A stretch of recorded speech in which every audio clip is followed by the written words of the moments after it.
In die nuus vanaand, inwoners van Bekkersdal was woedend nadat hulle nie die taverne moordsaak kon bywoon nie. President Donald Trump sê 'n vredesooreenkoms tussen Oekraïne en Rusland is binne bereik.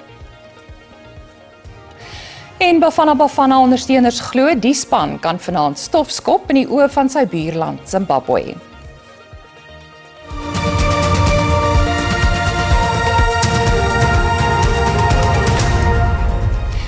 Dis tyd vir die nuus in Afrikaans goeienaand. Die saak teen 5 verdagtes wat verbind word met die moord op 10 mense in Bekkersdal aan die Gautengse Wesrand is tot môre uitgestel sodat hulle aansoek om regshulp kan doen. Hulle staan ook tereg op aanklagte van poging tot moord, die besit van ongelisensieerde vuurwapens en ammunisie en 'n oortreding van die immigrasiewet. Die verdagtes het na bewering meer as 'n week gelede lukraak op mense in 'n taverne begin skiet. 10 mense is doodgeskiet en 9 gewond. Die verdagtes het bevestig dat hulle van Lesotho afkomstig is en ongedokumenteerd is. Inwoners was ontevrede nadat hulle nie toegelaat was om die Western Area Landdroshof binne te gaan nie. Dit weens kommernisse dat hulle die verrigtinge sou ontwrig het.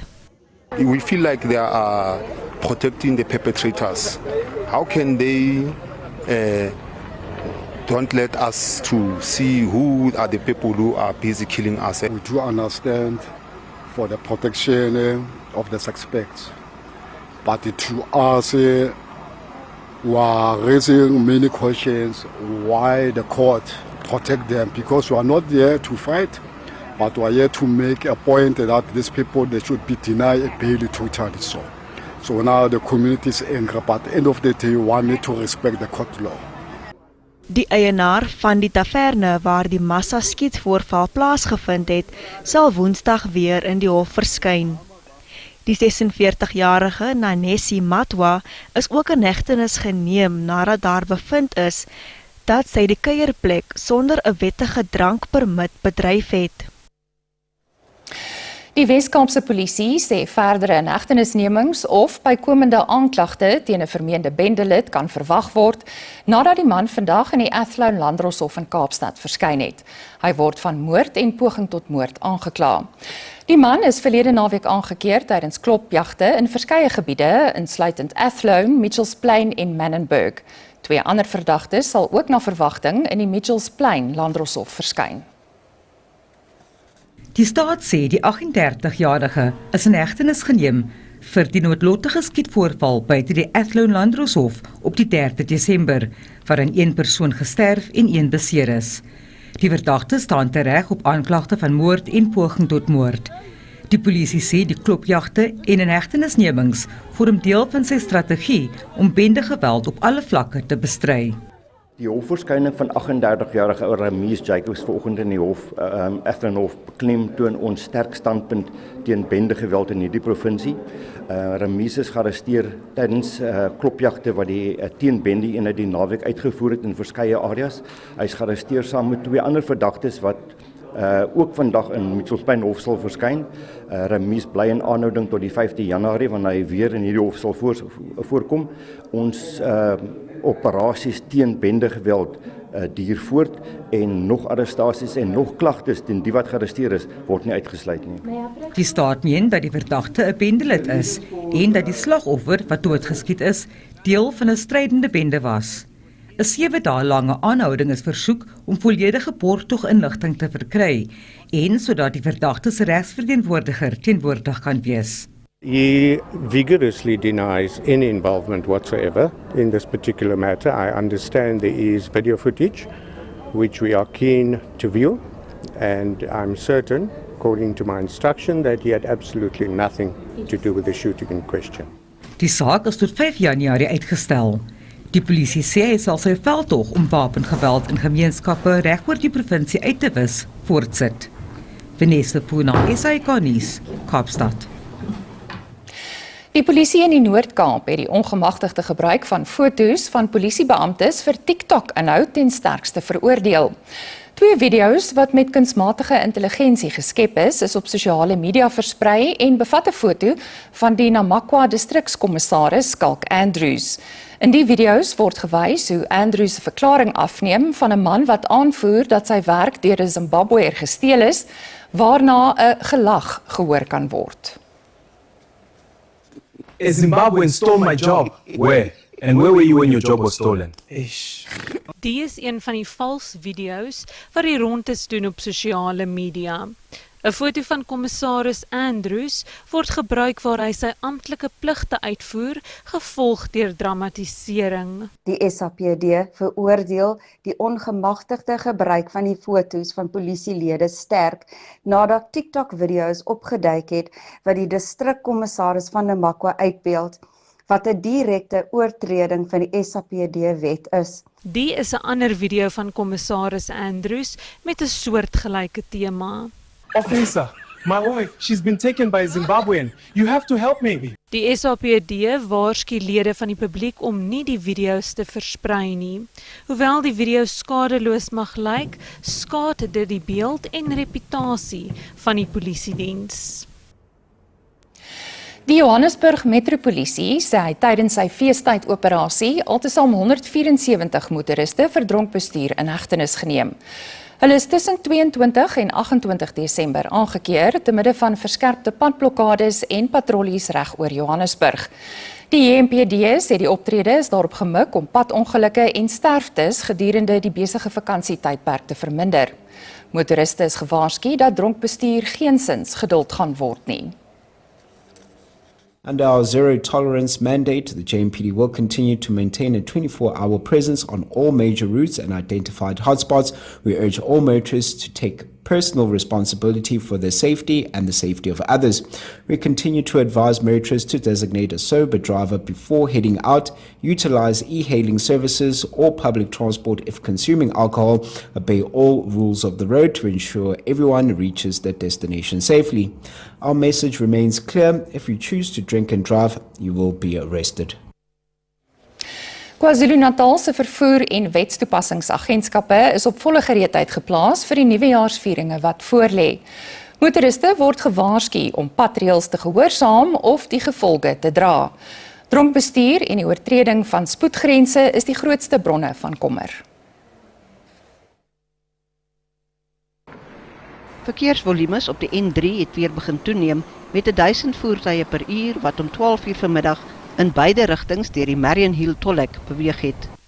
Die owerhede is bekommerd oor die gedrag van bestuurders. And we just want to urge the people, if you got caught drinking and driving, don't even think about fleeing the scene, because we've got people that are trained to handle these situations. And when we apprehend you, it doesn't end well. So we really want people to obey and listen to the law enforcement agencies when they are getting tested for drinking and driving. And when they are told to listen and obey the law, they must just do that. Msimang sê die paaie gaan deurgaans deur wetstoepassers gepatrolleer word. Motoriste is ook gevra om op hoogte te wees van weervoorspellings voor hulle op reis gaan en om ekstra versigtig te bestuur as dit reën. Die vakverbond Kusatu dreig die vervoermaatskappy North West Transport Investment met regstappe. Dit en meer net hierna, bly by ons.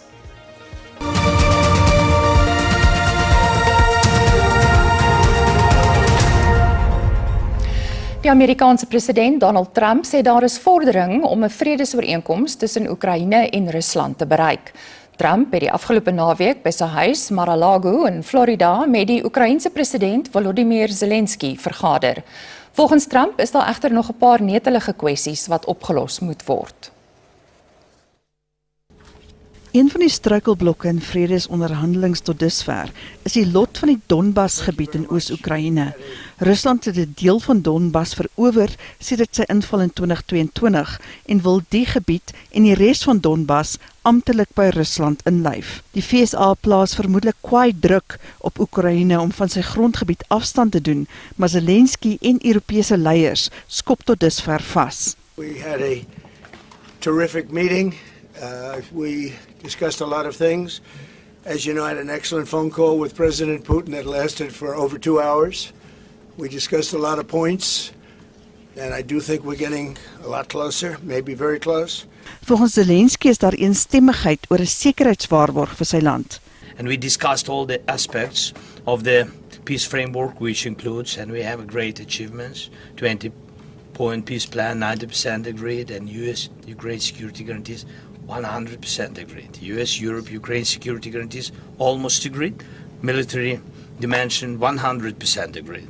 Prosperity plan being finalized, and we also discussed the sequencing of the following actions. And we agree that security guarantees is the key milestone in achieving lasting peace, and our teams will continue working on all aspects. We also had a joint productive call with European leaders, like President Trump said already, and a lot of leaders, including NATO and the EU. And we agreed that our teams will meet in upcoming weeks to finalize all discussed matters. Trump is gevra of 'n ooreenkoms bereik is oor 'n sogenaamde vrye handelsgebied in Donbas. The word agreed is too strong. I would say not agreed, but we're getting closer to an agreement on that, and that's a big issue. Certainly, that's one of the big issues, and I think we're closer than we were. Probably it's unresolved, but it's getting a lot closer. That's a very tough issue, but one that I think will get resolved. Yeah. Zelensky het die moontlikheid geopper van 'n Oekraïense referendum voordat 'n vredesplan aanvaar word. We can use this possibility of Parliament to vote according to the law or to have referendum. Doesn't matter. This referendum, if the plan will be very difficult for our society, very difficult, of course our society has to choose and has to vote, because it's their land, the land not of one person, it's the land of our nation for a lot of generations. Intussen sê die Kremlin dat Oekraïne sy soldate moet onttrek aan die Russies beheerde Donbasgebied indien hy hoegenaamd vrede wil hê. Rusland sê Oekraïne moet instem tot 'n vredesplan as hy verdere grondverlies wil voorkom. Intussen gaan Trump en Israel se eerste minister Benjamin Netanyahu na verwagting later vanaand by Trump se woning in Florida samesprekings voer. Die gesprekke sal na verwagting handel oor die tweede fase van die skietstaking in Gaza, sowel as Iran en Libanon. Bring peace. Skietstaking tussen Israel en Hamas oor die oorlog in Gaza is in Oktober bereik en is gebaseer op 'n vredesplan wat deur Trump opgetrek is. Fase 2 van die skietstaking, wat volgens Amerika in Januarie moet begin, sal die instelling van 'n vredesraad en 'n uitvoerende komitee insluit wat oorsig oor die Gaza-strook sal uitoefen, 'n Palestynse tegnokratiese komitee om daaglikse beheer uit te oefen, sowel as die ontplooiing van 'n multinasjonale vredesmag.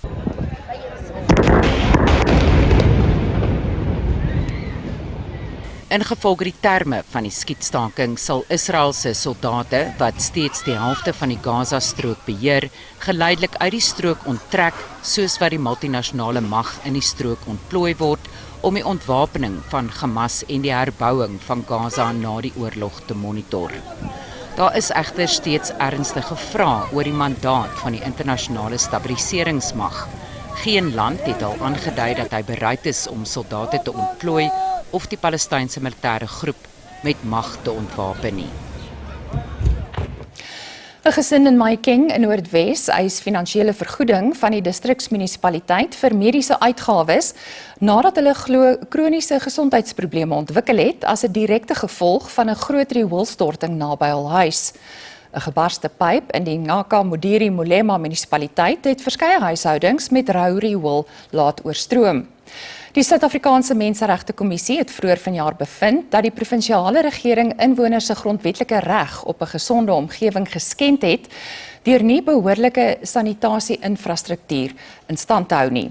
Die LER vir samewerkende regering glo geld moet terugbetaal word wat inwoners op munisipale rekeninge betaal het en sê voorkomende maatreëls moet ingestel word om te verhoed dat sulke voorvalle weer plaasvind. 'n hoofrioolpyp het 2 jaar gelede in Motlabeng Village gebars. Dit is nog steeds nie reggemaak nie en veroorsaak gesondheidsprobleme en 'n verskriklike stank wat die lewe ondraaglik maak vir inwoners. Die LER vir korporatiewe bestuur, Oageng Molapisi, beklemtoon die kritieke behoefte aan voorkomende maatreëls om sulke voorvalle in die toekoms te voorkom. Important to create a platform where communities can raise issues and the municipality is able to respond in a form of either having a war room or a call center where when there are issues, community members can call and report whatever issues or challenges that they are experiencing, and there must be a turnaround time. Rioolvragmotors word tans gebruik om die afval te verwyder. Dit is nie duidelik wanneer die pyp herstel sal word nie. Die vakverbond Kusatu dreig die vervoermaatskappy Northwest Transport Investment met regstappe as hy nie sy werkers teen Woensdagmiddag om 12:00 betaal nie. Werkers het die afgelope 14 maande nie salarisse en ander voordele soos pensioenuitbetalings ontvang nie. Die provinsiale regering het NTI reeds onder administrasie geplaas weens die finansiële krisis en beweringe van wanbestuur. NTI-werknemers gaan onder geweldige finansiële stres gebuk weens maande sonder inkomste. Die situasie het ernstige gevolge vir die 60-jarige Daniel Maleka se gesondheid wat 'n familie moet staatmaak om te oorleef. Hy sê, hierdie pla my regtig baie. Ek kan nie slaap in die nag nie. My kinders ondersteun my en doen alles vir my. Maar hulle gaan op 'n stadium moeg raak vir my. Hulle is almal getroud met hul eie laste. Ons het hoop skuld, ons motors word teruggeneem. Ek kan nie eers huis toe gaan nie. Sommige NTI-werknemers voer ook aan dat hulle op onbillike wyse deur die maatskappy ontslaan is. We need the president to intervene on the issue of NTI so that he must send the Hawks and the SIU so that they must come and do the thorough investigation here because there are a lot of things that are happening here. And then, so people that they have still money here, they must be accountable for that. Kusatu sê hy het verlede week 'n vergadering met president Cyril Ramaphosa en ander belanghebbendes gehad en hoop dat die kwessie voor 2026 opgelos word. After the meeting of Wednesday, what we did as COSATU wrote a letter to the president, and the president, we must appreciate and thank the president and the minister, because the president instructed the minister to reconvene the meeting of Northwest, the provincial government of Gauteng.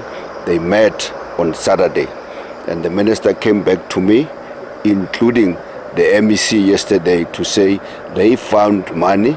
They are in the process of making sure that workers, they get their money. What is left, what we need today is to get a feedback on the program. When is that money going to be paid? And I must repeat, we are not going to accept anything that says they are going to pay workers the 1 month salary now.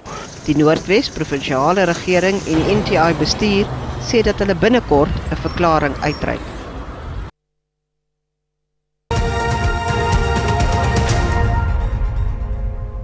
Kom ons kyk na die markaanwysers soos om 5:00 vanmiddag.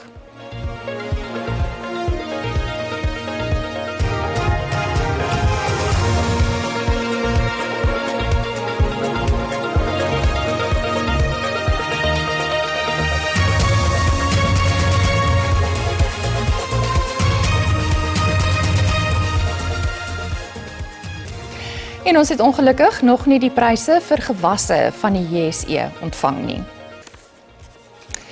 En dit is dan al vir vanaand. Ons herinner weer daaraan dat die bulletin môre aand en woensdag aand om 5:00 sal wees hier op S3 weens die Afrika Nasiesbeker toernooi in Marokko. 'n Mooi aand verder. Totsiens.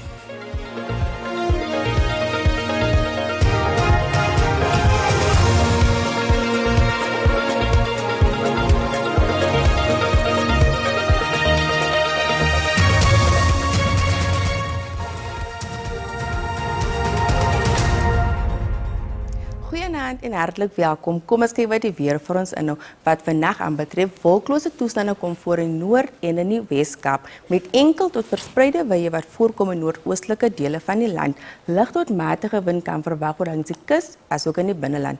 As ons kyk na môre, bewolkte toestande kom voor met verspreide wye wat strek van die Noord-Kaap oor die noordweste dele van die Vrystaat, Gauteng, westelike dele van Mpumalanga, in die westelike dele van KwaZulu-Natal en die noordoostelike dele van die Oos-Kaap. Daar is 'n weerwak uitgereik deur die Suid-Afrikaanse weerdiens vir ewige donderbuie en dit strek van die westelike dele van Limpopo asook Gauteng, Mpumalanga en die westelike dele van KwaZulu-Natal. Hierdie weerwak geld ook vir môre, so wees asseblief versigtig want dit kan lei tot gitsvloede. Kom ons kyk na ons minimum en maksimum temperature. In Gauteng 'n warme dag kan verwag word. Temperature wissel tussen die hoë 20s, Pretoria en Vereniging se maksimum 27. Dan beweeg ons na Limpopo, gedeeltelik bewolkte toestande met verspreide buie wat voorkom. Dit is ook warm in hierdie provinsie. Bella se minimum daar is 17 en 'n maksimum 28. In Mpumalanga verspreide buie kom voor. Dit is ook warm. Sekunda te minimum van 16 en 'n maksimum 26.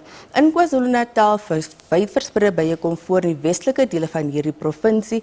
Dit is ook warm. Kokstad se minimum is 12 met 'n maksimum van 29. Durban se maksimum is 27. Enkele buie kan verwag word in die Oos-Kaap, anders is warm. Die kook styg tot 39 grade in Graafrenet. Willowmore se minimum is 14 met 'n maks van 36. Dan in die Wes-Kaap, dit is koel tot warm. Woester se minimum is 18 met 'n maks van 34. Beaufort se maks daar is 39 grade. In die Noord-Kaap, bloedige warme dag kan verwag word in Appington. Die kook styg tot 40 grade. Kimberley se minimum is 20 met 'n maks van 37. Terug na die binneland in die Vrystaat, verspreide buie kom voor, anders is warm in hierdie provinsie. Botawil se maksimum daar is 33, asook welkom. Gariep se minimum is 15 en 'n maks van 34. Dan laastens Noordwes, gedeeltelik bewolkte toestande, anders is warm met enkele buie. Dit is ook 'n warme dag wat ons kan verwag. Mahikeng se maksimum daar is 30, asook Ottosdal. Swaziland se minimum is 18 en 'n maks van 31. Dit is al van ons hier by die weersentrum. Geniet die aand.